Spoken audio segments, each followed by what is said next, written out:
Nagtatatakbo nga itong si Balahadya. Nagbabaka sakali siya na tuluyang makatakas. Nang makita nga niyang officer kasama nga ang marami nitong kasamahan na mga pulis.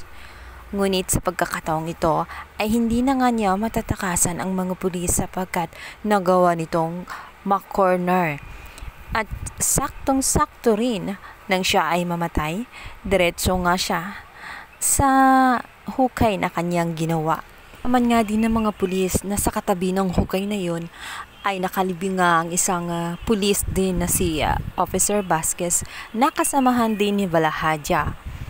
Ngunit ang masama roon ay hindi nga nila nakita itong si Lolo Pepe pagkat tanging tungkod lamang ang kanilang nakita doon sa area na yun. Maya pa nga ay tumawag na nga itong si Annalyn sa kanila at dito nga nasagot nitong si Giselle. Sinabi ni Annalyn na nakita na niya ang kanyang lolo. Buhay pa nga ito ng kanyang itong pulsuhan. Kaya't pinaalam na rin niya na isinusugod na nga ito sa Estridge. Ngunit ang malaking pangamba ngayon dahil sinabi na rin itong si Zoe dito sa kanyang tunay na ama na si Carlos na alam ni Lolo Pepe ang katotohanan na si Carlos ang kanyang tunay na ama.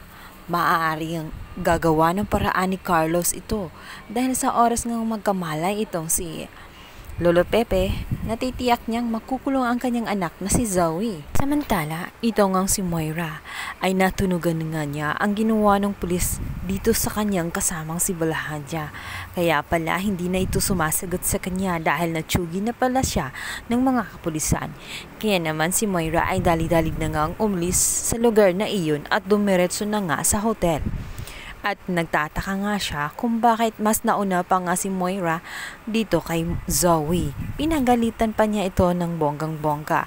Nang dahil sinisisi niya si Zoe nang dahil umano sa kanyang mga medical kit ay tuloy nga nakatakas ang matanda. Mawala na nga itong si Moira dahil nagpapanik na siya dahil nga si Balahadya ay patay na.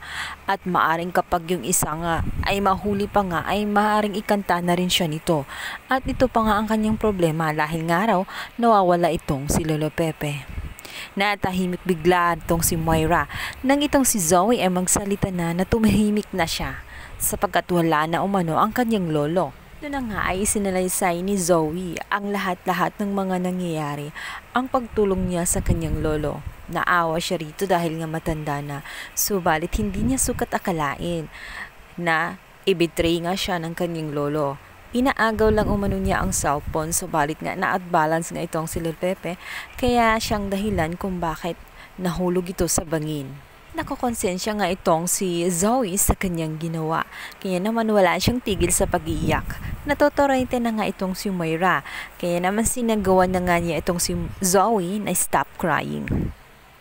Mabuti lang umano yon sa kanyang lolo dahil kapag buhay nga itong si Lolo Pepe, maaring sila naman ang patay. Sinabihan niya itong si Zoe na you rape what you sow. Binitray mo ako, kaya naman ngayon ikaw naman ang binitray ng iyong lolo. Pinapairal mo kasi ang iyong puso. Kaya naman pinagsasamantalahan ka ng matanda. Alam ng matanda na hindi kanya tunay na apo, kaya naman wala na siyang pakialam sa iyo.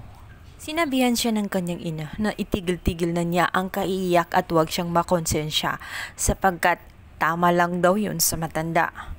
At ayusin umano ang kanyang sarili nang sa ganun hindi siya pagdududahan ng mga tao at ng mga pulis, baka tuluyan pa siyang mabisto. Sa kabilang banda, nandoon na nga sa Estridge itong si Lolo Pepe at kritikal nga ang lagay nito dahil nabagok ang kanyang ulo. Ito ang napakalaking tanong ngayon, mabubuhay pa kaya itong si Lolo Pepe? Maliligtas kaya ni Annalyn ang kanyang lolo?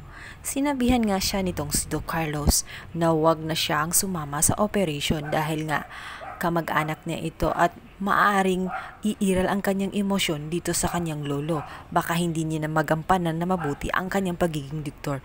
Subalit iginiit ni Annalyn na kailangan niya gawin yun alang-alang sa kanyang lolo dahil makokonsensya siya kapag may nangyaring masama at wala siyang ginawa.